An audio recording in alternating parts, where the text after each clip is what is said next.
Hello there, and welcome to another episode of Walk Talk. The We'll be getting ready to do a couple squats to prepare to carry a pallet 50 miles to raise awareness for suicide prevention. And the fact about the walk won't be a fact about the walk; it'll be a fact about the walking with my feet walk, the walk for lost loved ones. I have made good steps for preparation. I have carried my pallet all the way to Claremont, which is after carrying it about 5 kilometers across town, another 10 kilometers to Claremont. And then I made it, I don't know, another 2 kilometers or so on the way back. So around 17, maybe 3 kilometers, 17, 18 kilometers that day. And then I came back and picked up the pallet and carried it, I don't know, like another 5 kilometers on the day after that. That was Saturday and Sunday. When I carried it to Claremont, it was medium to relatively. It goes from low to heavy wind, lots of wind, and that makes it a really good workout. That's great preparation. And so when I carried it the 5 kilometers on Sunday, that didn't affect me at all. That felt like nothing. And that's just it. That would have been difficult a week or two ago, and so I am making progress in increasing my endurance. And that wind, though difficult and kind of took my energy, it did help me prepare quite a bit. And so even though I will cancel the walk to Beaver Lodge or delay the walk to Beaver Lodge if it is a windy day, I will still appreciate training on windy days because it's great preparation. It's like gravity in all directions. It works every muscle. But speaking of working every muscle, I'm getting extra exercise holding on to this thing. So maybe I should just talk like this, and the squat should come at the end. This would make it a lot better exercise, but I would like to relax a little bit, and I would like us to watch more, finish off watching this reaction to a Phoenix Jones documentary. So let's hurry up and get these squats done, and uh, and then let's have some relaxation on my lunch hour here, watching some fun stuff. 1, 2, 3, 4, 5. You might notice that my squats have a little more pep than they had the last couple times there because I was dwelling on this issue with my knee, and I was focusing too much on how many squats I could do when the only ones I need to really worry about are these 5 squats with the shield. And if I can pull them off, I'm good. Seems like a low bar, but I don't have to be squatting a whole lot when I'm walking with a pallet. And as you walk, or as I walk, I exercise all the problem areas of my knees and hips and everything. And so the more I walk, the more I exercise, the better I feel. And there's the transitional period going from less exercise to more exercise where I feel like I'm overdoing it or hurting myself. But it's really just because I have let myself degrade so much. I complain about how hard work is and everyday life stuff, and I don't really push myself to my limits, and I don't realize that I'm doing a lot better than I think I am. And the more I push those limits, the bigger those limits get. And so, yeah, I'm not too worried about how many squats I do. I do them relatively consistently, but I'm not right now worried about reaching 100 a day. Because I just want to make sure that my knee stays in good condition. But at the same time, if my knee goes in bad condition, it's not all that. The lower, it's only in a bad position when I'm in a lower squat. When I'm walking, it feels great, and when I'm resting, it feels worse. But when I'm standing is when it feels the absolute worst. Standing is so much worse than walking, I realize. But sorry for the long intro. Let's hurry up and watch some superhero stuff. I don't know how loud this is going to be. I was using the sound bar before, now I'm using the TV. Let's see. Retirement, his social media remained active and would even occasionally feature something resembling a video log. Jones seemed reluctant to give up the superhero persona. It's pretty fucking loud. Does it need to be? I don't know if it needs to be that loud. I'm going to turn it down a little bit.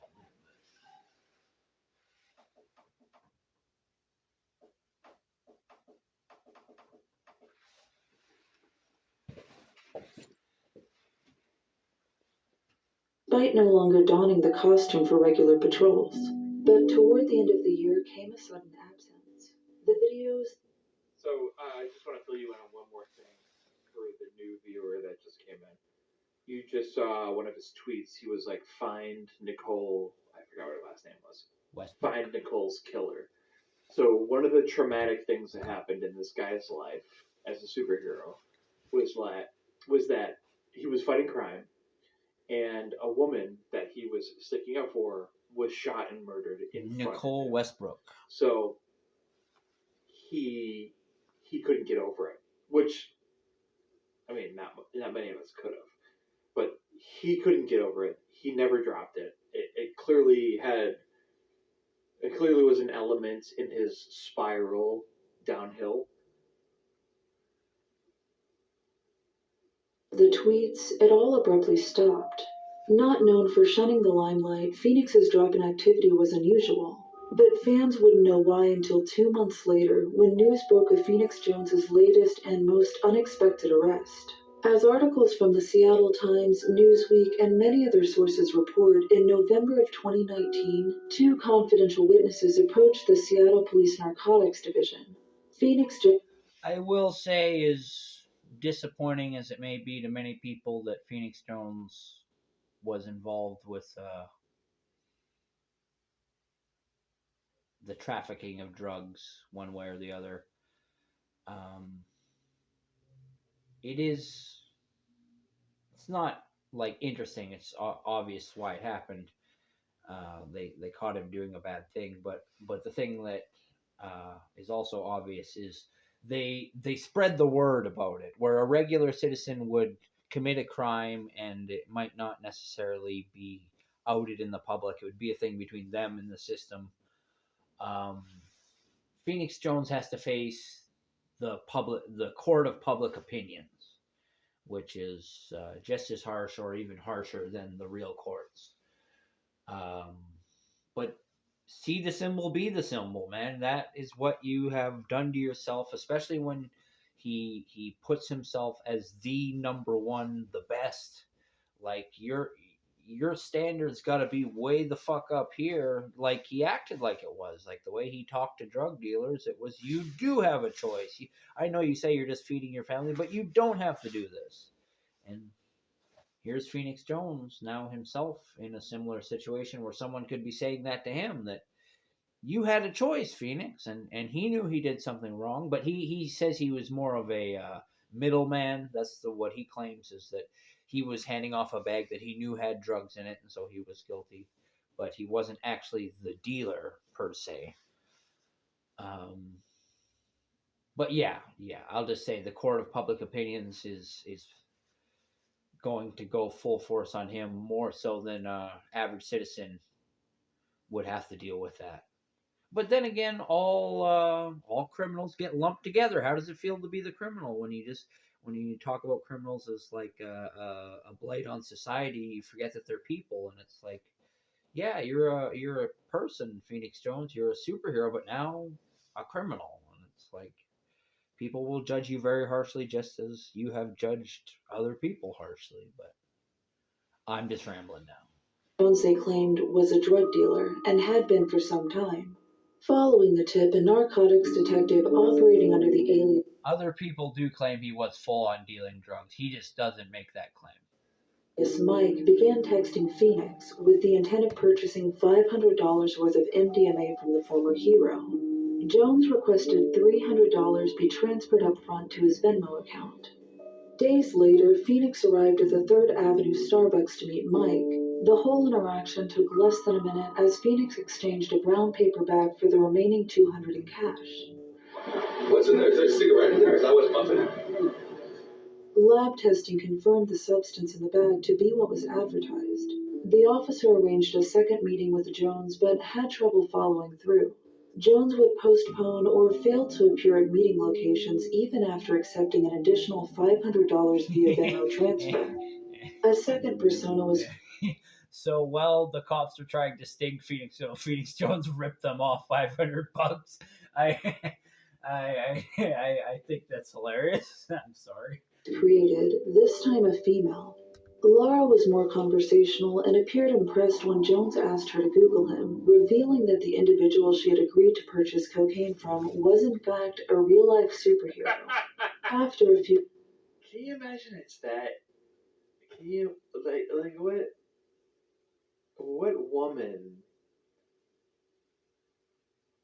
what woman meets a guy, and the guy is like, well, you should Google me.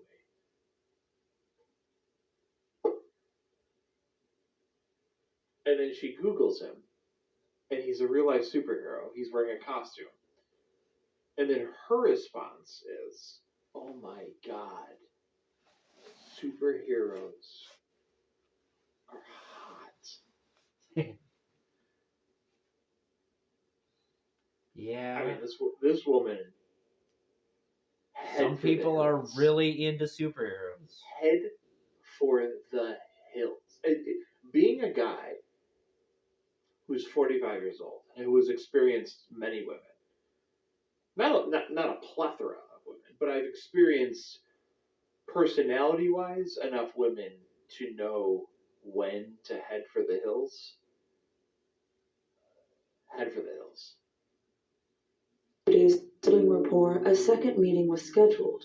And at 11 p.m. on January 9th in the Silver Cloud Hotel, Phoenix Jones was arrested for possession of 4 grams of cocaine packaged with the intent to sell, along with various paraphernalia. Hey, wait, what are y'all doing? No, I'm trying to catch him. Yeah. Phoenix Jones, shit. What am I doing? How fucking embarrassing is this? Like, this is horrible. This is like finding out that Superman was doing meth. This is like finding out that Spider-Man OD'd on fentanyl once and was revived on Narcan. This is horrible to see a guy who went from being a real-life superhero to selling cocaine. Users on the R Seattle subreddit claim to have known about Jones's involvement in such activities for years. Anyone who knew Ben knew about his side hustle, one poster wrote. He's been dealing for years and everyone knew it, wrote another. Many scoffed at the relatively small amount. It said there he's been dealing in quotes shitty coke for years. I thought that was kind of funny. It's like, not only did he deal some shitty shit. Like, so it's low bars all over the place. No, I'm kidding. I don't know if that message there is actually reflective of the real world. I know for a fact that people spread a lot of nasty rumors about me just because they see me, overexerting myself on my walks. I'm not overexerting myself. I'm just exerting myself more than they might think is reasonable. But you can walk 20 kilometers, especially when there's an A&W on the way there and the way back, you know. But for some people, that's just going too far. That makes you a crazy person. And they don't care that you're out there raising awareness for suicide prevention. Or because you accepted a sandwich from somebody, they talk about you like you're some kind of scammer out there out to rip off the whole world. And it's like, I can do it without supplies. I've done it without very much supplies. But it's better to do it with supplies. And for the most part, I pay for those myself. But if somebody wants to give me $5 for a sandwich, hey, rock and roll. If somebody wants to donate a whole bunch of money on my Patreon, Captain Canada, aka Joseph Roszell on Patreon. I'd really appreciate it, and I do put a lot of I put a large portion of my time into raising awareness for suicide prevention, and a large portion of my time being a presence as Captain Canada. And I also will, I try to on a fairly regular basis, hand out lighters and chocolate bars. I stop.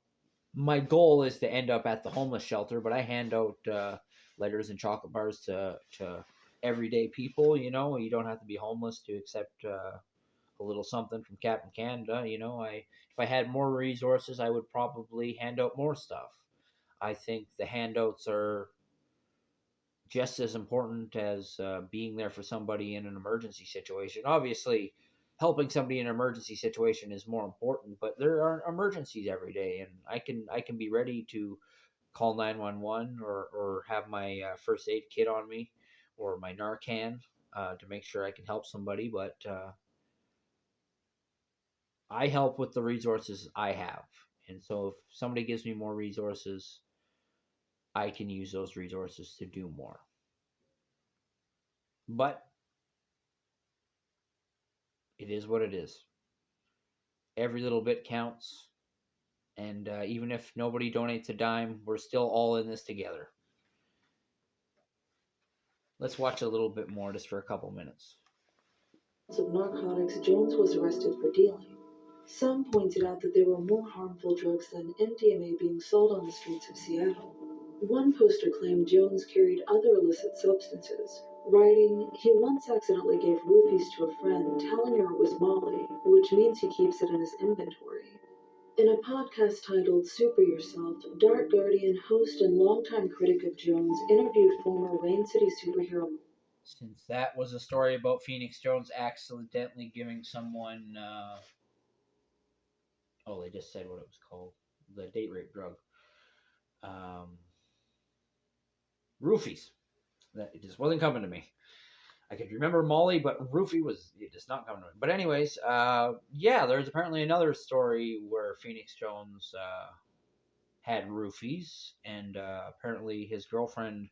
This is according to uh, the podcast, the Superhero Complex, and apparently according to Evocatus, someone who worked with Phoenix Jones, um, he had roofies, and when questioned on it, he said that he was going to roofie the guy that tried to roofie his girlfriend, and apparently did roofie him, and then left him in a hotel room with like "thanks for the good time" or something like that written on the mirror, and kind of trying to make this guy think that he got date raped. And apparently this was out of his gear. This wasn't official Phoenix Jones business. That was Benjamin business. And I don't know what to say. I think you shouldn't ever be using drugs on somebody, even if you are mad at that person because they use drugs on somebody else. There's just so much that can go wrong. I understand the whole using someone's poison against them kind of thing, using do unto others as you'll have unto yourself kind of thing. But when you are being a vigilante, because at that point he's not being a superhero, he's being a vigilante. Not only are you tarnishing your symbol potentially because you're telling people that they should just take the law into their own hands, but you're also potentially causing a worse situation after the fact. Like, I don't even know how many ways that could have went wrong. But it just seems like, and the thing is, that might just be a lie that he told about roofing the guy and everything. But the story about where he had the roofies, that was Evocatus saying that, and I don't know, man. It's fucked up. I'll just leave it at that. I'm Captain Canada, Joseph Arthur Roszell. I want to thank you for watching. I want to wish you all the luck in the world. I love you, and I want you to remember that suicide is never the answer. Peace out for now.